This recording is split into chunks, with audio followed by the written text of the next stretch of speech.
Assalamualaikum warahmatullahi wabarakatuh. Perkenalkan, nama saya Syafar Ramadhani, NIM B1112300084. Pada kesempatan kali ini, saya akan menjelaskan materi tentang estimasi permintaan. Bab 3 ada estimasi permintaan. Untuk yang pertama ada pendahuluan. Dalam kegiatan perekonomian tidak terlepas dari adanya permintaan dan penawaran.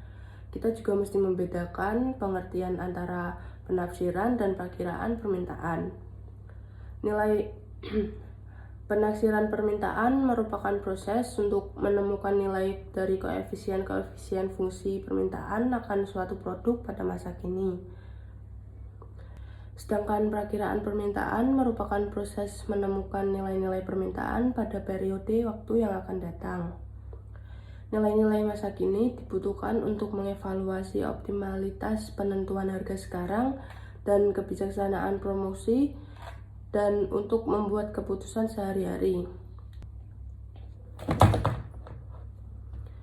Nilai-nilai pada waktu yang akan datang diperlukan untuk perencanaan produksi, pengembangan produk baru, investasi, dan keadaan-keadaan lain di mana keputusan yang harus dibuat mempunyai dampak pada periode waktu yang akan datang. Secara teknis, mengestimasi permintaan adalah pekerjaan untuk memperoleh fungsi permintaan atas sesuatu barang atau jasa. Dari sebuah fungsi permintaan, selanjutnya kita dapat menganalisis aspek-aspek lainnya yang berkaitan dengan permintaan, termasuk melakukan proyeksi dan mengenali elastisitas permintaan, elastisitas harga, elastisitas silang, elastisitas pendapatan, dan elastisitas lainnya.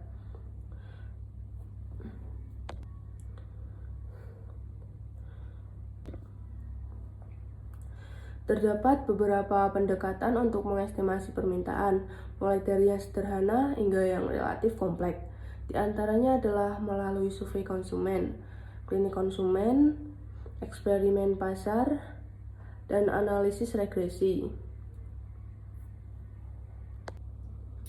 Selanjutnya ada pengertian estimasi. Estimasi atau penaksiran permintaan adalah proses menemukan nilai-nilai koefisien atau parameter dari fungsi permintaan masa kini terhadap suatu produk,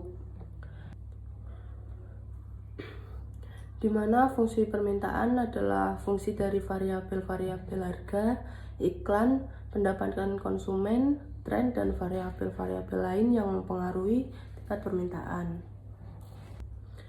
Selanjutnya ada metode estimasi permintaan. Estimasi permintaan merupakan kegiatan memperkirakan jumlah permintaan konsumen terhadap barang atau jasa di masa yang akan datang berdasarkan data atau keadaan masa lalu dan saat ini. Terdapat beberapa cara estimasi permintaan yang dapat kita kelompokkan ke dalam dua metode. Pertama ada metode langsung. Metode langsung adalah metode menaksir permintaan dengan melibatkan langsung konsumen melalui wawancara dan survei, pasar simulasi, atau eksperimen pasar terkendali.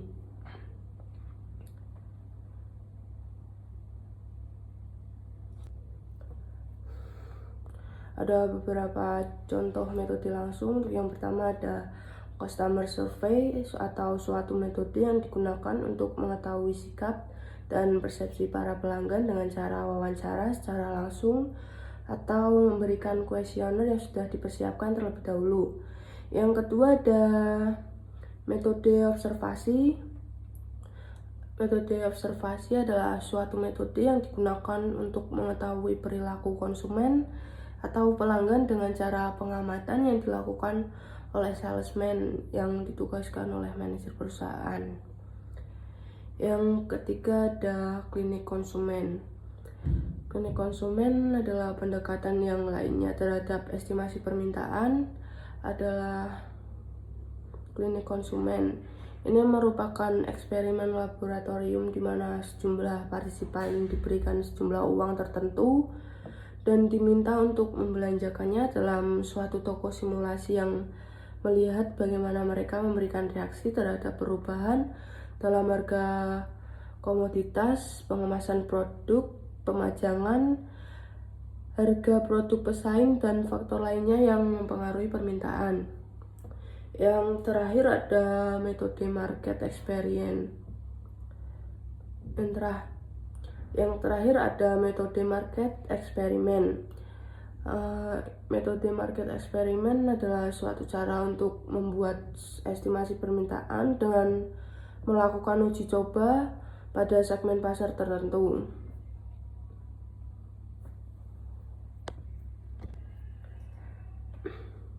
Selanjutnya ada metode tidak langsung. Metode tidak langsung adalah metode yang menaksir permintaan dengan menggunakan data-data sekunder yang telah dikumpulkan dan kemudian dilakukan upaya menemukan hubungan statistik antara variabel independen dan variabel dependen. Estimasi permintaan produk dari konsumen dapat dihitung dengan dua cara, yaitu yang pertama, estimasi tren. Estimasi permintaan produk dari konsumen dapat dilakukan dengan menggunakan tren. Tren ini sangat berhubungan dengan karakter data yang digunakan, sebab karakter data dapat menentukan model tren yang akan dipergunakan untuk menghitung estimasi kuantitas permintaan. Untuk data yang demikian diperlukan cara estimasi tren yang berbeda, yaitu yang pertama, tren linear. Estimasi permintaan produk dengan tren linear akan lebih tepat jika datanya memiliki karakter cenderung meningkat atau cenderung menurun. Penulis rumus estimasi linear yaitu Y sama dengan A plus BX. Perhitungan estimasi dengan tren linear atau garis lurus terbagi menjadi 3 metode, yaitu yang pertama metode tangan bebas atau freehand method. Perhitungan estimasi kuantitatif permintaan produk dengan metode ini pada umumnya dilakukan oleh pengambil keputusan yang memiliki keahlian, pengalaman luas, keterampilan dan intuisi yang tinggi, sehingga tidak dapat dilakukan oleh sembarang orang karena memiliki resiko kegagalan yang tinggi. Untuk yang kedua ada metode setengah rata-rata. Estimasi metode setengah rata-rata atau semi-average method merupakan metode estimasi kuantitatif yang objektif menurut data. Yang ketiga ada metode kuadrat kecil. Metode ini mengembangkan dari metode setengah rata-rata. Perbedaannya ada pada nilai skala waktu atau X yang mengharuskan jumlah nilai skala waktu semua data adalah 0, di mana data tidak dikelompokkan menjadi dua bagian, sehingga perhitungan nilai A dan B juga berbeda. Selanjutnya ada tren non-linear. Tren non-linear merupakan estimasi garis lengkung karena menggunakan data yang punya sifat fluktuatif dengan perbedaan cukup signifikan dan perbedaan besar kecil data cenderung acak, yaitu kadang data naik turun, tidak teratur, dan atau naik turun drastis. Ada beberapa tren non-linear. Untuk yang pertama ada tren parabola. Tren parabola lebih sesuai digunakan ketika data naik turun, tidak teratur, dan tidak drastis. Hasil estimasi tren ini terjadi smoothing estimasi terhadap perbedaan data teratur dan tidak drastis. Terus yang kedua ada tren eksponensial dan logaritma. Estimasi tren eksponensial dan logaritma lebih sesuai data naik turun atau tidak teratur dan bersifat drastis. Untuk selanjutnya ada estimasi analisis regresi. Metode regresi adalah metode statistik untuk mencari besarnya pengaruh variabel bebas terhadap variabel terikat. Variabel bebas antara lain adalah harga barang tersebut dan barang lain, pendapatan konsumen, itu selera konsumen, dan lain-lain. Variabel terikatnya adalah permintaan atas barang atau jasa itu sendiri. 1. Pengenalan terhadap analisis regresi. Untuk memperkenalkan analisis regresi, katakanlah seorang manajer ingin menentukan hubungan antara pengeluaran biaya iklan perusahaan dengan pendapatan penjualannya. Manajer ingin menguji hipotesis yang mengatakan bahwa semakin tinggi biaya untuk iklan, maka akan semakin tinggi pula penerimaan penjualan dan seterusnya. Salah satu teknik yang sering digunakan untuk estimasi demand dengan metode tak langsung adalah teknik analisa regresi atau sederhana dan berganda. Analisis regresi sejauh ini merupakan metode yang sangat penting dan berguna untuk mengestimasi permintaan. Pendekatan penelitian pemasaran juga sering digunakan. Bila kita menggunakan satu variabel independen, berarti kita menggunakan analisa regresi sederhana. Bila menggunakan lebih dari satu variabel independen, berarti kita menggunakan analisis regresi berganda. Dibandingkan dengan ketiga metode lainnya, penggunaan analisis regresi untuk mengestimasi permintaan relatif lebih objektif, lebih banyak memberikan informasi dan lebih efisien. Analisis regresi menghitung estimasi permintaan yang diharapkan berdasarkan pada variabel bebas yang mempengaruhi variabel terikat. Estimasi analisis regresi ada dua, yaitu regresi sederhana dan regresi berganda. Estimasi analisis sederhana, estimasi ini hanya melibatkan satu variabel bebas dan variabel terikat dan mempunyai sifat linear, sehingga nilai estimasinya cenderung meningkat atau menurun seperti membentuk garis lurus. Hubungan linear antara penerimaan penjualan atau Y dengan pengeluaran atau X dalam bentuk persamaan, yaitu Y sama dengan A plus BX, di mana A adalah titik potong vertikal dari estimasi hubungan linear. Ada estimasi analisis sederhana. Estimasi ini hanya melibatkan satu variabel bebas dan variabel terikat dan mempunyai sifat linear, sehingga nilai estimasinya cenderung meningkat atau menurun seperti membentuk garis lurus. Yang kedua ada estimasi analisis regresi berganda. Estimasi analisis regresi berganda melibatkan lebih dari satu variabel bebas. Terus yang terakhir ada koefisien kolerasi. Langkah-langkah penggunaan analisis regresi. Langkah pertama adalah menentukan spesifikasi. Selanjutnya ada uji kecocokan model dan kolerasi.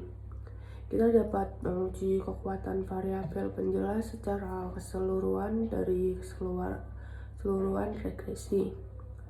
Ini didapat dengan menghitung nilai koefisien determinasi atau coefficient of determination R kuadrat, dinyatakan sebagai proporsi dari variasi total atau disperse dari variabel terikat yang bisa dijelaskan oleh variabel dari variabel-variabel bebas atau penjelas pada regresi. R2 didefinisikan sebagai rasio antara variasi Y yang dapat dijelaskan dengan variasi total, koefisien determinasi R kuadrat sama dengan 0,85. Ini berarti bahwa 85% dari variasi total dalam penjualan perusahaan dipengaruhi oleh variasi dalam pengeluaran dari iklan perusahaan, dan 15% dipengaruhi oleh variasi lain yang bersifat konstan. Yang terakhir ada koefisien kolerasi. Ada beberapa langkah penggunaan analisis regresi. Langkah pertama adalah menentukan spesifikasi model yang akan digunakan, yaitu mengidentifikasi dan kemudian menentukan faktor-faktor yang diduga sangat kuat pengaruhnya terhadap permintaan yang akan barang yang sedang kita amati. Berikut alasan dan pertimbangan yang mendukungnya. Dari banyak faktor yang berhasil kita identifikasi, Kemudian melalui diskusi atau berdasarkan penelitian-penelitian sebelumnya, akhirnya kita harus memilih atau menentukan sekian faktor saja yang diduga paling kuat pengaruhnya untuk dimodelkan dan dianalisa. Langkah kedua adalah mengumpulkan data sesuai dengan jenis faktor-faktor tadi. Data itu dapat dikumpulkan menurut rangkaian waktu, seperti bulanan, tribulanan, atau tahunan, atau berdasarkan pengamatan atas unit ekonomi atau perusahaan misalnya yang berbeda. Dan langkah ketiga adalah menentukan bentuk fungsi permintaan atau hubungan fungsional antara permintaan dengan faktor-faktor yang kita duga mempengaruhi permintaan sesuai dengan spesifikasi model yang telah kita tentukan. Modelnya dapat linear atau non-linear. Misalnya kita telah menetapkan bahwa permintaan barang X atau QX dipengaruhi oleh harga PX. Bila hubungannya kita pilih dalam model linear, maka spesifikasinya dapat kita nyatakan dalam persamaan linear. Sekian dari saya, terima kasih. Assalamualaikum warahmatullahi wabarakatuh.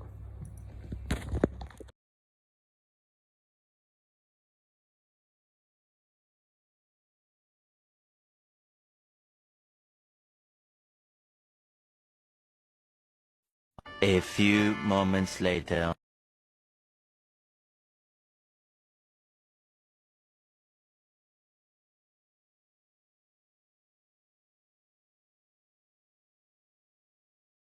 A few inches later.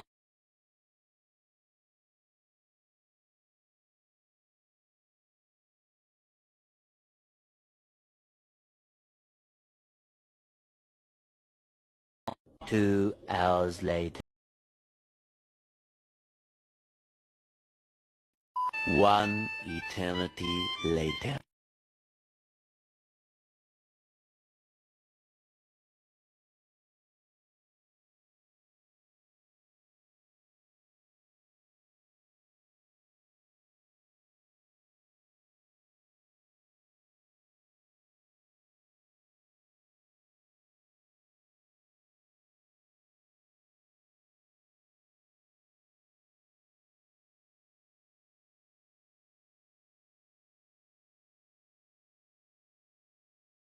We're not the only ones. I don't regret a thing. Every word I've said, you know.